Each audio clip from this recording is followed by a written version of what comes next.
Magandang araw sa iyo. Salamat sa pagpapadala nito. Okay, andito na sa harap namin yung mga sources at aaminin ko, medyo mabigat to. Medyo malalim, no? Oo, isang malalim na theological na teksto. Tapos sinusuportahan ng sandamakmak na bersikulo mula sa Biblia. At parang ang pinipinta niyang larawan, isang Diyos na may ganap na halos nakakatakot na kapangyarihan sa lahat. Sa lahat ng bagay. Kahit sa mga bagay na hindi pa umiiral.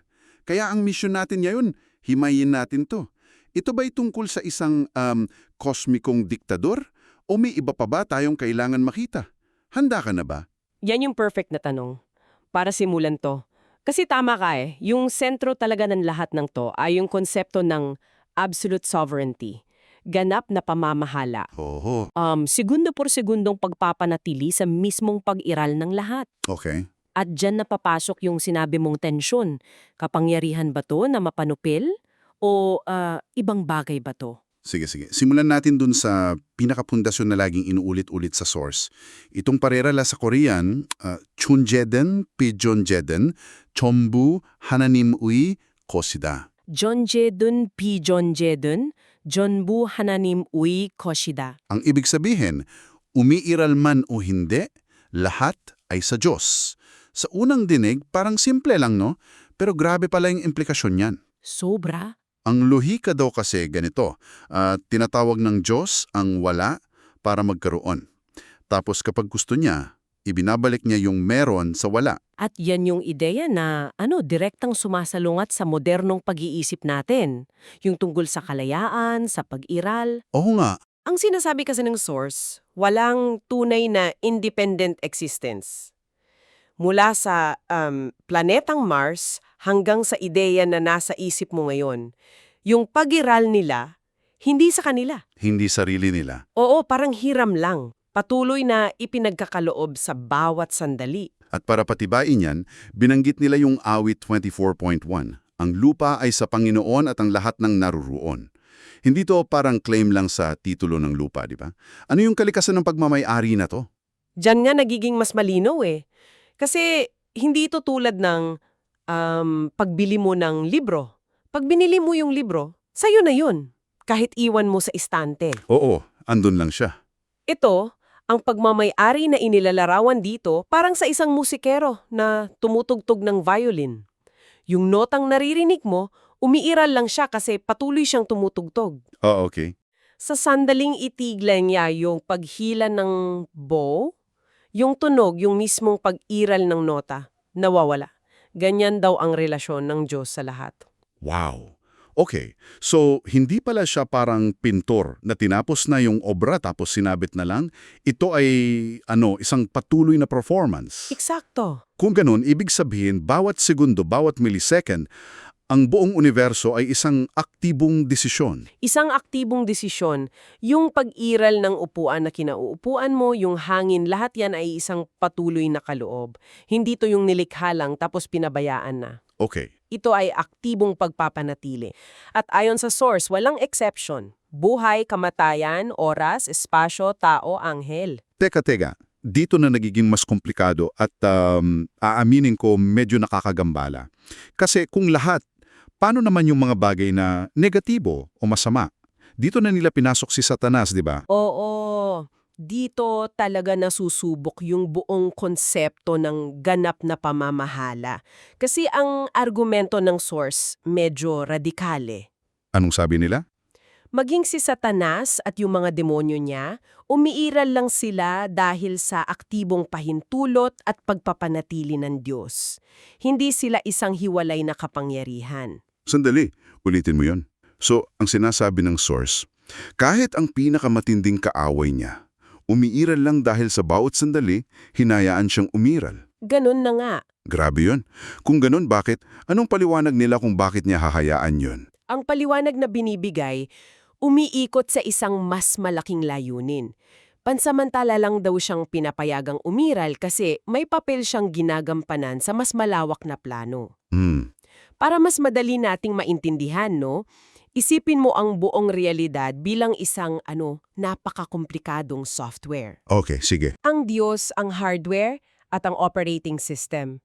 Maging yung virus o malware sa loob ng system, tumatakbo lang yun dahil nakasaksak yung computer. Binibigyan ng kuryente. Okay. Gets ko.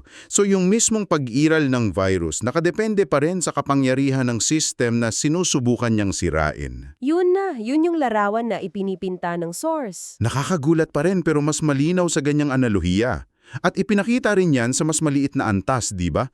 Tulad ng sa Daniel, na ang Diyos ang naglalagay at nag-aalis ng mga hari. Tumpak, hindi sila nagiging hari dahil sa sarili nilang galing. Yung kapangyarihan nila parang hiniram lang. Delegated. Delegated, oo.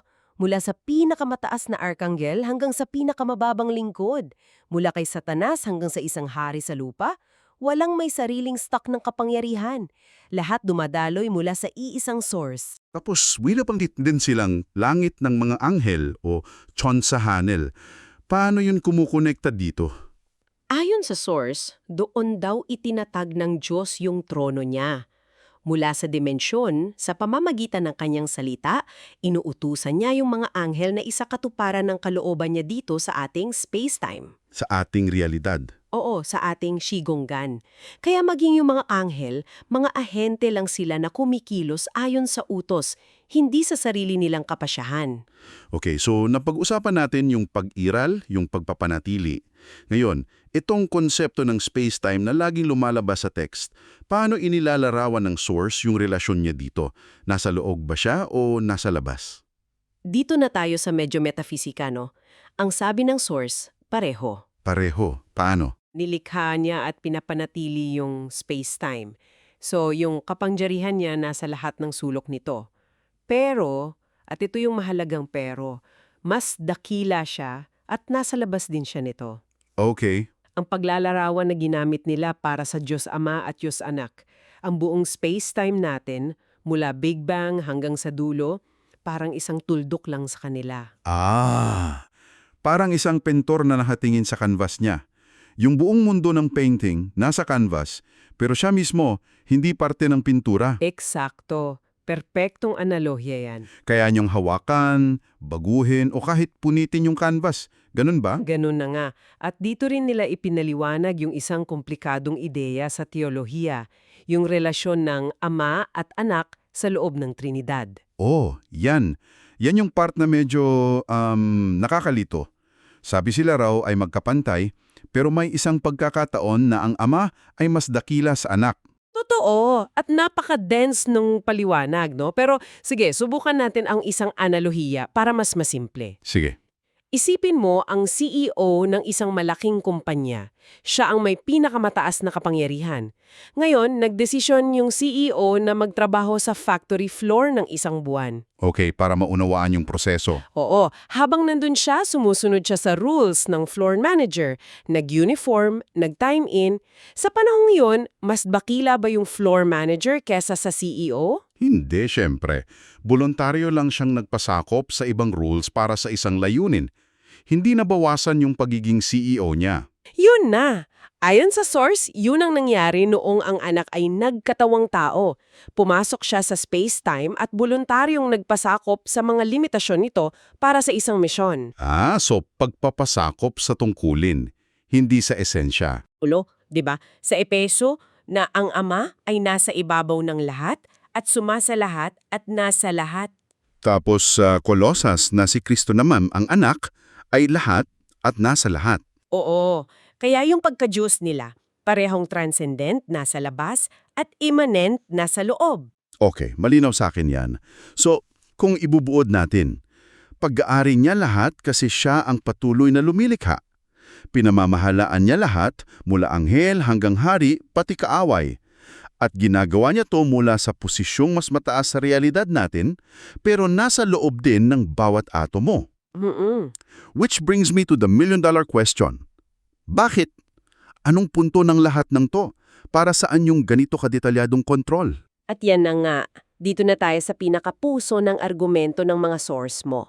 Kung yung mga nauna ay paano, eto na yung para saan. At ang sagot ayon sa Revelation ay malinaw. Sapagkat nilikha mo ang lahat ng mga bagay at dahil sa iyong kalooban ay umiral sila at nalikha.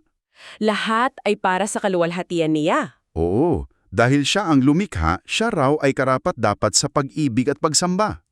At dito ako napaisip, di ba? Sa ganyang kapangyarihan, ang ine-expect mo ay isang diktador na humihingi ng sapilitang pagsunod. Yun nga yung inaasahan eh. Isang cosmic tyrant na nagsasabing, sambahin mo ako, kundi buburahin kita. Exactly. Pero dito ngayon, bumaliktad yung buong argumento ng source sa paraan na hindi mo inaasahan. Ito yung aha moment. Ano yun? Ang sabi, hindi raw siya namimilit. Paano? Paanong hindi mamimilit kung hawak mo yung off switch ng buong universo? Di ba't anumang hilingin mo, may kasamang bantayon, sinadyaman o hindi? Kapangyarihan niya bilang basehan ng pagsamba, ang ginagamit niyang basehan ay yung pag-ibig niya. Ah, Hindi niya sinasabi, mahalin mo ako dahil makapangyarihan ako. Ang sinasabi niya ayon sa unang Juan ay, mahalin ninyo ako dahil ako ang unang umibig sa inyo. Ang apela ay hindi sa takot kundi sa pasasalamat. at yung pag-ibig na yan, hindi lang basta abstract na konsepto, di ba? May konkreto raw na manifestasyon. Yun yung punto ng sakripisyo. Oo. Doon na nila ipinasok yung mga bersikulo tulad ng sa Mateo tungkol sa dugong ibinuhos para sa kapatawaran at sa Kolosas tungkol sa pakikipagkasundo sa pamamagitan ng krus. So, binago niya yung pundasyon ng relasyon. Binago niya, hindi na relasyon ng makapangyarihang hari at takot na alipin. Ang inaalok ay relasyon ng isang mapagmahal na manlilikha at tagapagligtas sa isang minamahal na nilikha. So, yung kapangyarihan niya, yun ang nagbibigay sa kanyang karapatan na humingi ng pagsamba. Pero yung pag-ibig niya ang ginagamit niyang dahilan para imbitahan tayo, hindi ito diktadura, isa itong paanyaya. Kung gayon, kung babalikan natin yung tanong sa simula, ang mensahe pala ay hindi tungkol sa isang kosmikong diktador. Ang larawan ay, oo, isang nilalang na may ganap na kapangyarihan pero pinipiling gamitin ng kapangyarihan yon para mag-oferta ng relasyon na base sa pag-ibig, hindi sa takot. Ganoon na nga. Mula sa kawalan hanggang sa pinakamataas na anghel, sa bawat hibla mo, lahat galing sa Kanya, nananatili dahil sa Kanya at para sa Kanya. Isang layunin na, ayon dito, nakasentro sa pag-ibig. Isang magandang buod. At para iwanan ka ng isang panghuling bagay na pagnilayan, heto yung hamon na lumalabas sa lahat ng pinag-usapan natin. Sige. Kung ang bawat sandali ng pag-iral ng lahat ng bagay mula sa isang butil ng alikabok sa bintana mo, sa traffic na kinainiisan mo, hanggang sa pinakamalayong bituin, ay isang aktibo at sinasadyang desisyon ng isang persona na ang kalikasan ay pag-ibig, paano nito binabago ang pagtingin mo sa mga bagay na dati mong itinuturing na ordinaryo, aksidente o walang kabuluhan sa buhay mo?